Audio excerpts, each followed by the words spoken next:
Sembang dekat kuliah, dekat usrah. Ni, kita ni parti Islam. Agenda kita adalah melaksanakan Islam. Hudud nyawa kita. RU365 nyawa kita. Apa pun yang berlaku, kita akan perjuangkan sampai tesisan darah yang terakhir. Sembang dalam ceramah. Cuma kita nak tanya dia, nak laksanakan Islam, tak kisahlah RU355 ke, hudud ke, ya? Bagaimana? Apakah Islam boleh tertegak hanya dengan laungan-laungan di dalam ceramah? Apakah Islam boleh tertegak hanya dengan kamu membuka kitab dalam masjid-masjid dan surau? Tidak, saudara. Ya? Apa yang kamu nak laksanakan itu harus bermula di parlimen. Suara kamu harus didengari di parlimen. Tapi kalau parlimen kamu malas, usah sembanglah nak buat hudud ke apa pun tak boleh nak buat kalau kamu tidak nyatakan di dalam parlimen. Bahkan kamu tidak boleh menegur kemungkaran, menegur apa-apa penyelewengan kerajaan kalau kamu tidak hadir dalam parlimen. Tetapi kalau kamu hadir semata-mata nak cerita kisah tebuk atap, tebuk dinding, lebih baik tak payah datang parlimen. Ya? Datang parlimen duk cerita kerajaan ini akan tumbang bulan 8. Apa faedah pada rakyat? Ucapan kamu itu, apa dia untung pada rakyat? Rakyat dah serik dah, saudara. Dalam tempoh 33 bulan. Ya, asyik bertukar Perdana Menteri. Apa yang rakyat untung? Dia simpanan dia pada semakin kurang. Akibat kamu berpolitik. Dia simpanan kepada SP bertambah kurang kerana sikap pemimpin politik. Ada yang hilang pekerjaan, macam-macam kesan kerana politik yang tidak berkesudahan. Hari ini, kita dah ada 23 majoriti kerajaan perpaduan. Itu pun cuba diganggu. Macam-macam kaedah dia ganggu. Ha? Setakat kamu nak bertentangan pendapat, tidak ada masalah. Kita dulu pun pernah jadi pembangkang. Kita pun ada benda yang kita tegur kerajaan. Tentang dasar, keterisan, penyelewengan, rasuah. Ini kita laungkan dalam parlimen. Tetapi Haji Hadi dia cakap dalam parlimen bukan isu itu. Dia nak cari isu penyelewengan, tak ada dalam kerajaan perpaduan. Nak cari isu rasuah, tak ada dalam kerajaan perpaduan. Habis nak cakap apa? Ceritalah pasal tebuk atap. Ceritalah pasal DAP. Ini yang keluar dalam Maharakah hari ini. DAP parti terbesar dalam Pakatan Harapan. Maka jatuhkan kerajaan perpaduan. Apa logik dia? Ya. Sedangkan DAP hanya 27%. DAP hanya 27% dalam kerajaan perpaduan. Bagaimana mungkin 27% boleh mengawal kerajaan perpaduan? Haji Hadi, guna akal. Bukan guna sentimen. Bukan guna emosi. Apakah kamu tidak boleh mengira 27% itu besar atau kecil? Memang Haji Hadi ni tak boleh nak kira. Sebab itu dia kata dulu, 73 kerusi parlimen dah cukup jumlah. Walhal dia tahu waktu itu Pakatan Harapan ada 82 kerusi parlimen. Dia hanya ada 73. Tetapi dia tak kata dah cukup jumlah. Lebih dari cukup. Esok istana panggil. Matematik mudah itu pun tak boleh. Ya? Hari ini dia kata, DAP kontrol kerajaan perpaduan. Sedangkan fakta menunjukkan DAP hanya 27% daripada kerajaan perpaduan yang ada. Ya? Kerajaan hari ini bukan kerajaan Pakatan Harapan. Ya? Kerajaan hari ini dibentuk adalah melalui kerajaan perpaduan. Lepas tu dia cerita pasal apa? Ya, kerajaan sekular. Adanya DAP, maka kerajaan ini menjadi kerajaan sekular. Saya nak tanya Haji Hadi. Sejak bila kerajaan Malaysia ni tidak sekular? Ya? Sejak bila? Tahun 80-an dulu pun kamu dah main isu ini. Jangan sampai saya nak ulang banyak kali cerita tentang perlembagaan kafe dalam amanat Haji Hadi. Saudara pun jemu dengar kejap lagi. Waktu itu pun kamu bukan setakat sekular. Kamu dah tuduh dah perlembagaan itu perlembagaan kafe. Hari ini kamu kata sekular. Di mana sekularnya? Perlembagaan yang ada. Di mana sekularnya negara kita? Haji Hadi tahu tidak apa maksud sekular? Sekular ini bermakna kamu mengasingkan politik dengan agama. Politik dan agama itu diasingkan. Itu dipanggil sekular. Yang diamalkan di barat. Kalau di barat betul. Ya, padri-padri dia tidak terlibat dalam politik negara. Padri-padri tidak boleh campur tangan dalam politik negara. Diasingkan politik dengan agama. Itu berlaku di barat. Itu sekular. Apakah ini berlaku di Malaysia? Tidak, saudara. Bahkan di bawah PMX digabungkan seiring dan sejalan. Bahkan nama slogan yang kita gunakan Malaysia Madani itu diambil daripada sikap, sifat Madani itu sendiri. Ya. Bagaimana PMX cuba berusaha ya, untuk menjadikan negara kita membangun, negara kita maju, tetapi dalam masa yang sama, prinsip-prinsip yang dicegah oleh Al-Quran, oleh Islam itu, ya, hendaklah kita patuh. Rasuah tidak dibenarkan oleh Islam. Maka dalam Malaysia Madani, apa pun kementerian, apa pun jabatan, apa pun dasar, tidak akan melibatkan rasuah. Sebab rasuah ya, ditentang dosa besar di dalam Islam.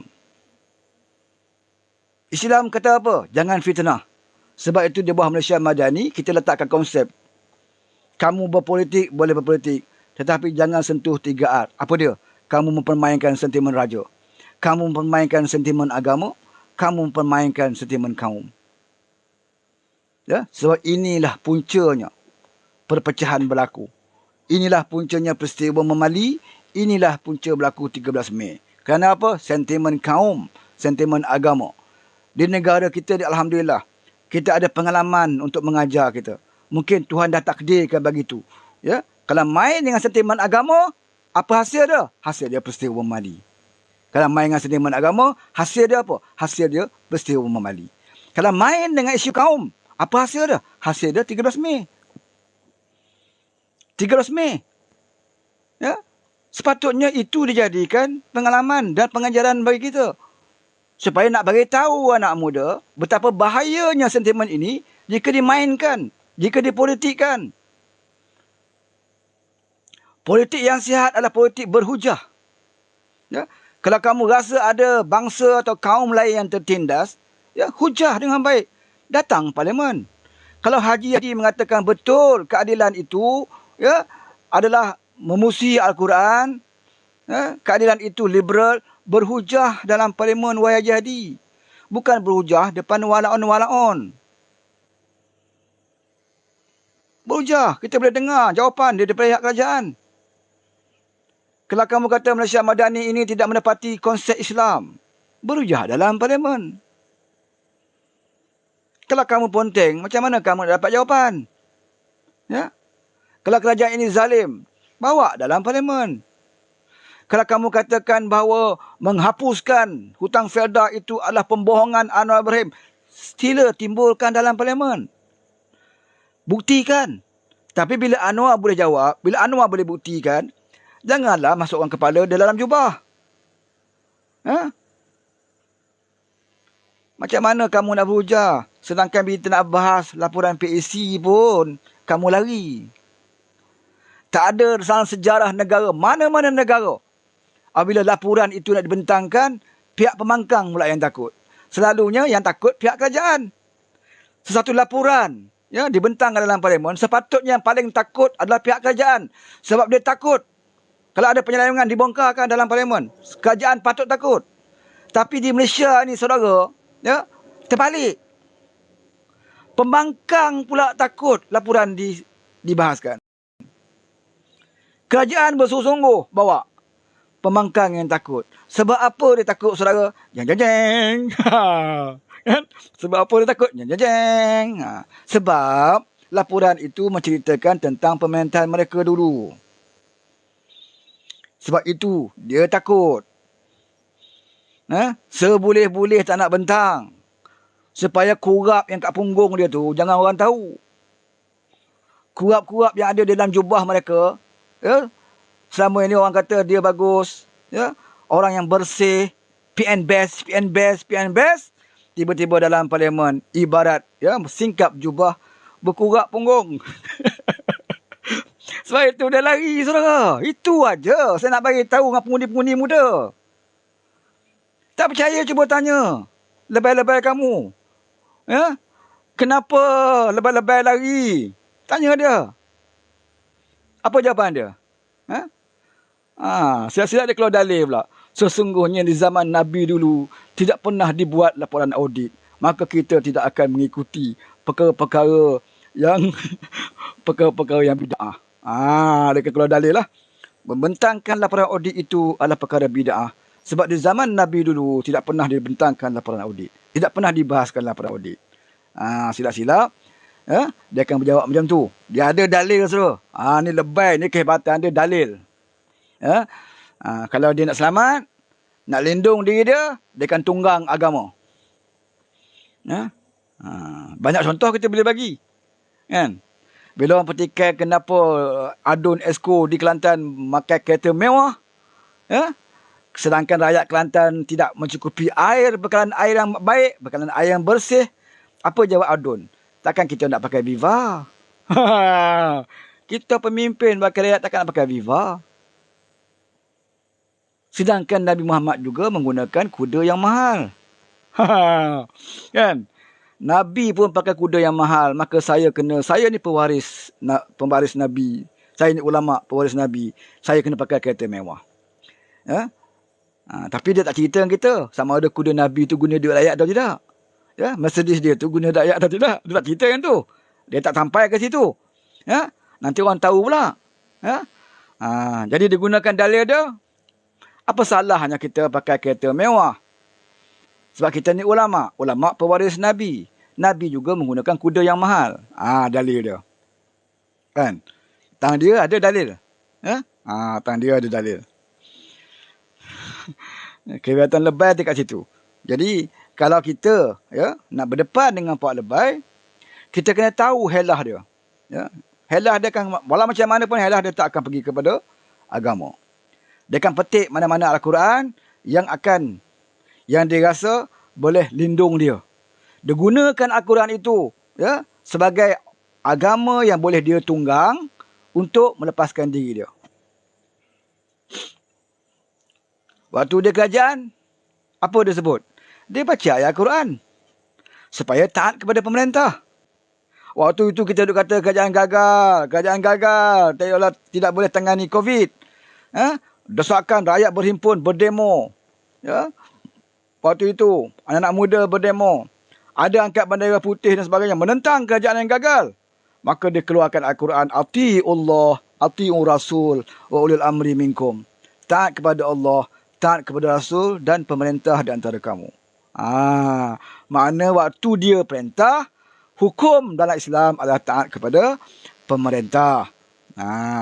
Bila dia tak jadi pemerintah, dia jadi pembangkang, hukum dia wajib jatuhkan kerajaan yang ada hari ini. Apa alasan dia? Sebab dia AP. Sebab dia AP, maka hukumnya wajib. Dia kan ubah dia punya dalil, fatwa-fatwa dia. Jadi walaupun yang malas baca, walaupun yang jahil, para juhala akan terpedaya dengan lebay-lebay penunggang agama ini. Jadi saya nak bagi tahu kepada anak muda khususnya yang ada pada petang ini di room saya ini, jangan terpedaya dengan hujah hadi-hadi mengatakan kerajaan ini dikuasai oleh DAP. Saya nak bagi tahu fakta dia, kerajaan perpaduan. Ini adalah kerajaan perpaduan, bukan kerajaan Bantang Harapan, bukan kerajaan Barisan Nasional, bukan kerajaan GPS, bukan kerajaan GRS, bukan kerajaan warisan. Ini kerajaan perpaduan. Di dalam kerajaan perpaduan ini, DAP hanya 27% sahaja di dalam itu. 27% saja. Jadi, apa yang disebut oleh Haji Hadi itu merupakan fitnah. Fitnah. Tak kira lah. Fitnah syar'i ke. Kalau tanya orang PAS, dia kata, fitnah boleh. Sebab dia ulama'. Bila ulama' memfitnah, maka fitnah itu menjadi fitnah syar'i. Kan? Tertolak satu hujah Haji Hadi. Yang cerita pasikular tadi pun saya dah jawab. Haji Hadi mengatakan kalau kerajaan DAP yang bersama dengan kita, bersama kerajaan perpaduan, maka akan terbentuklah kerajaan sekular. Soalan saya kepada dia, semenjak bila perlembagaan Malaysia ini tidak sekular? Semenjak bila pula perlembagaan Malaysia ini Islam? Dia kena jawab itu dululah. Sebelum kita nak tuduh orang tu sekular, kita kena sebut perlembagaan tu apa status dia sebelum ini. Sebelum kami menjadi kerajaan, apa status kerajaan kamu? Apa status kerajaan 33 bulan kamu? Apakah kerajaan Islam waktu itu? 100% kerajaan Islam? Oh, waktu kamu jadi kerajaan 33 bulan, oh kerajaan itu kerajaan Islam. Melayu Islam. Ya? 33 bulan itu kerajaan Melayu Islam. Bila kamu tumbang oleh Mek Alif, oh kerajaan sekular. Benda yang baik kamu nak, hak buruk kamu bagi orang. Ni perangai lebih pas. Kerajaan Islam apa yang kalau kita zaman kita PH bagi judi 8 kali, kamu naikkan 22 kali.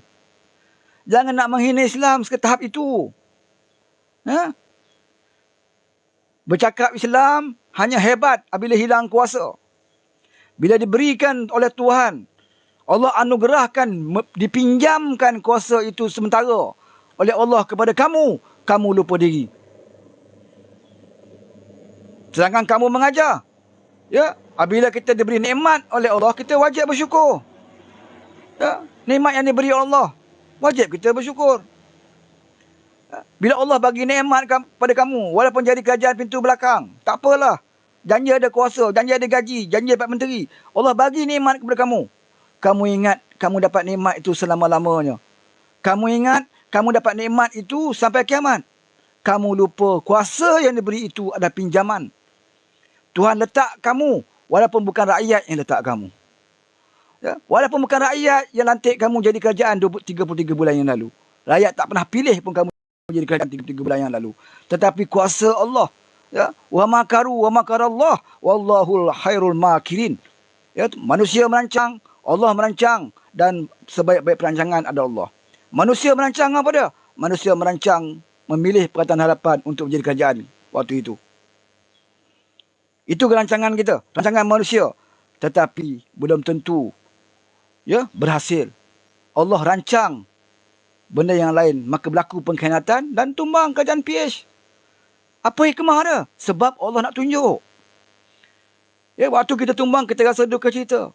Kita rasa emosi dan kita marah sebab mandat rakyat itu dirampas. Tetapi saudara, kadang-kadang ya, apabila satu nikmat itu ditarik daripada kita, kadang-kadang kita lupa bahawa mungkin Allah nak bagi satu hikmah yang lain. Sekarang baru kita tahu sebab dia. Baru kita tahu sebab apa Allah turunkan kerajaan PH. Bukan kerana DAP. Bukan. Kita tumbang bukan kerana DAP. Kita dikhianati. Siapa yang khianat? Melayu Islam juga yang khianat kita. Ya. Ada pemimpin DAP yang khianat. Walaupun mereka bukan Islam. Walaupun mereka bukan Melayu. Walaupun mereka bukan Islam, mereka bukan Melayu. Tapi mereka ada integriti. Mereka tak sanggup nak khianat kerajaan yang diangkat oleh rakyat. Siapa yang khianat? Melayu Islam. Yang di mulut mereka hari-hari berselawat. Di mulut mereka hari-hari baca Al-Quran. Yang hari-hari mengadakan solat. Orang inilah yang khianat kerajaan PH. Malu kita dengan bukan Islam. Malu kita dengan orang bukan Islam melihat perangai orang Melayu Islam yang tamak kuasa. Sanggup menjatuhkan kerajaan dia sendiri. Waktu itu kita marah. Tetapi bila kita fikirkan sekarang, oh ada hikmah dia. Ada hikmah dia saudara. Apa hikmah dia? Baru kita tahu perangai lebay ni. Bila jadi kerajaan. Kalau tidak kita tak tahu. Selama ni kita dengar dia berkokok kat luar. RU 355, hudud. Pramugari tutup aurat. Dekat luar, dia berbunyi. Ya? Laksanakanlah hukum Allah. Sesiapa yang mengeluarkan lesen judi, tidak ada alasan, itulah Dajjal. Dengar cerahan Ustaz Azhar Idrus? Kan?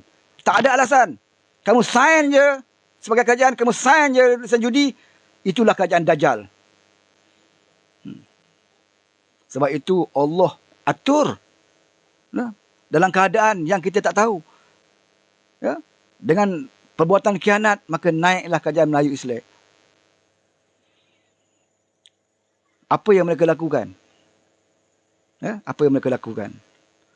Nak suruh pramugari tutup aurat, nak suruh jururawat tutup aurat seperti mana yang mereka nak, pakai telekong ke apa ke? Apa yang mereka lakukan? Selesai tak kes adib, yang mereka laung-laungkan, yang berhimpun di padang merbuk tu, isu kes Hadib, selesai atau tidak? Dapat dah pembunuh Hadib? Ya. Usahakan nak mengharamkan judi, saudara. Yang kita kurangkan tu pun dia tambah. Dia duk bangga Kelantan tutup kedai judi. Dia duk bangga Kedah tutup kedai judi. Tetapi dia peringkat persekutuan, dia tambah kedai judi. Ini hipokrit paling besar dalam agama. Kalau benda maksiat, dia tak kira di negeri atau di pusat. Kalau kamu ada kuasa dan kamu nak lakukan, kamu kena lakukan. Jangan berpura-pura. Alasan di pusat kami tidak ada kuasa. Kami terpaksa naikkan judi sebab kami dikontrol oleh orang-orang yang berkuasa. Siapa dia? DAP ke dalam kerajaan kamu? DAP tak ada dalam kerajaan kamu. Gerakan, berapa ekor gerakan dalam kerajaan kamu? Yang ramai dalam kerajaan kamu waktu itu, Kerajaan Perikatan Nasional adalah Melayu Islam yang paling ramai. Hampir 100% pun. Apa alasan untuk kamu naikkan cabutan judi? Apa alasan? Kamu nak tembak DAP. DAP tak ada dalam kerajaan kamu. Kamu nak tembak gerakan. Berapa ekor gerakan yang ada? Tapi lebay tetap memberi alasan. Oh, menteri buat lulus judi kami tak tahu. Jangan jadi bodoh lah. Mana-mana menteri nak laksanakan dasar, dia akan bentang dalam kabinet. Lepas bentang dalam kabinet, mesti dapat kelulusan pada menteri. Bukannya menteri keuangan terus keluar lesen jalan. Tak ada. Mesti ada kabinet bincang. Mesti ada Perdana Menteri luluskan. Jangan lepas tangan, wahai lebay. Ya? Kamu juga ada ahli dalam kabinet kamu. Kamu berhak menentang waktu itu. Kalaulah kita tak tahu, waktu dibawa itu ahli menteri kamu tak ada datang. Dalam mesyuarat tak ada. Tapi bila diluluskan, diisytiharkan, kamu wajib menentang. Kamu kata kamu nak jadi kingmaker. Penentu kepada kerajaan. Kamu ada 18 ahli parlimen waktu itu. Boleh saja kamu bantah. Kalau tak bantah, kami tarik sokongan. Dia takkan berani buat, saudara. Tapi masalahnya tidak bersuara. Takut nak bantah. Sebab kalau tarik sokongan, dengan lebih-lebih tak boleh jadi menteri. Tarik sokongan, kerajaan jatuh.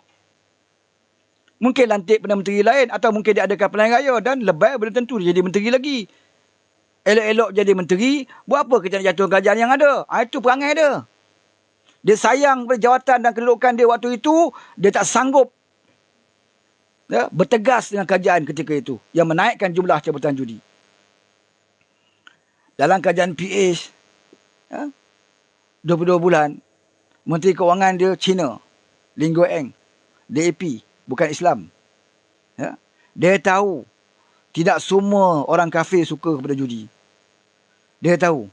Dan tak ada agama bagi mereka yang bersetuju dengan judi ni. Dia tahu. Dan dia bukan kaki judi. Dia pun sebut dia bukan kaki judi. Dan dia tahu judi itu tidak baik untuk masyarakat.